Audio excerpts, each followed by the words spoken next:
Welcome to Be Money Strong in Minutes. I'm Brian Halverson, and I'm here with my co-host, Lorianne. Hey everyone, great to be here. Brian, you came in hot today with a topic that I think is going to hit home for a lot of people. I did, because here's a fact nobody tells you when summer starts.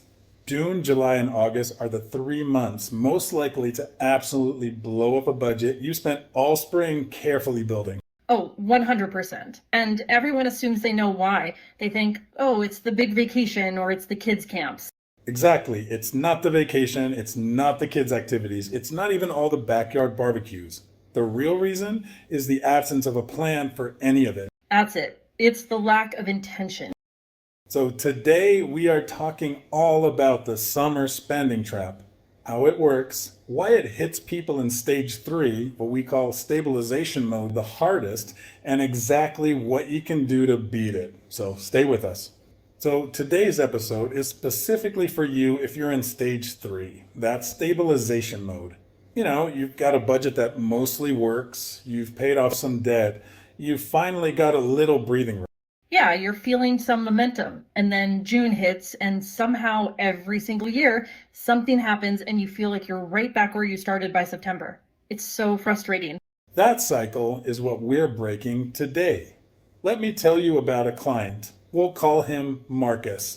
Okay. Marcus and his wife had been in stage three for about 8 months. They had real momentum, paid off three debts, had a $2,000 emergency fund. Their budget was running at about 85% accuracy. Spring was their best financial quarter ever. They were. Then summer hit. 3 family trips, 2 sets of summer camps, a new deck, and then the HVAC unit died. By September, they'd added $7,400 to their debt and spent their entire emergency fund. And Marcus said to me, Brian, I don't even know where it went. I wasn't being reckless. Each thing felt reasonable in the moment. And that right there is the trap, because each individual decision probably was reasonable. It's the cumulative effect without a plan that gets you. Exactly. And here's why it specifically hits stage three people. In stage one, well, you don't have any money, so there's nothing to overspend. It's grim, but true. Right. And in stage two, you're still white knuckling every single dollar. The discipline is higher because the fear is still right there. But in stage three, you have a little extra money set aside, and those extra funds feel like permission to spend. They are not. Having money in savings is fuel for your debt snowball, not a green light for a new deck. So let's break down how this trap actually works. It seems to happen in phases. It does. Phase one is what I call the known unknowns. You know summer costs more. You just haven't quantified it. Camps, travel, extra food, activities, none of it gets an actual line in the budget because you tell yourself, oh, I'll figure it out. You won't. Then comes phase two, the unknown unknowns. This is the HVAC, the car repair, the medical bill, the thing that absolutely cannot wait. And if your emergency fund isn't fully funded, that money either comes out of your debt payoff money or worse, it goes on a credit card. And finally, phase three, the social pressure. Summer is the most social time of the year. Weddings, barbecues, lake houses. Oh, the FOMO. The fear of missing out is so real. We should just go. Everyone's going.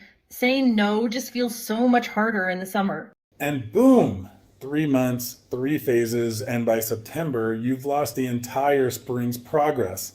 But it doesn't have to be that way. Okay, so let's get into the good stuff. How do you win summer in stage three? 3 tools. All of them are simple. None of them require a ton of willpower. Tool one is the summer sinking fund. Yes, a sinking fund is just a savings bucket with one job. You open a separate account and label it summer. Then you figure out what summer costs and save a piece of that each month. Even if you start now, a partial fund is better than no fund. The psychological effect of this is enormous. Instead of every summer purchase feeling like a threat to your budget, it's just a withdrawal from a fund you built for exactly this purpose. You get to enjoy summer, and the debt snowball keeps rolling.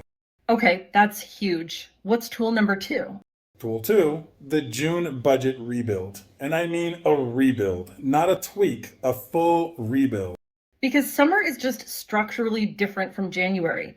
Gas goes up, food goes up, social spending goes up. Your budget categories have to reflect that reality. So you spend 30 minutes on your next money date and rebuild your budget for June, July, and August specifically. Name every known summer expense, put it in a category, give it a dollar amount.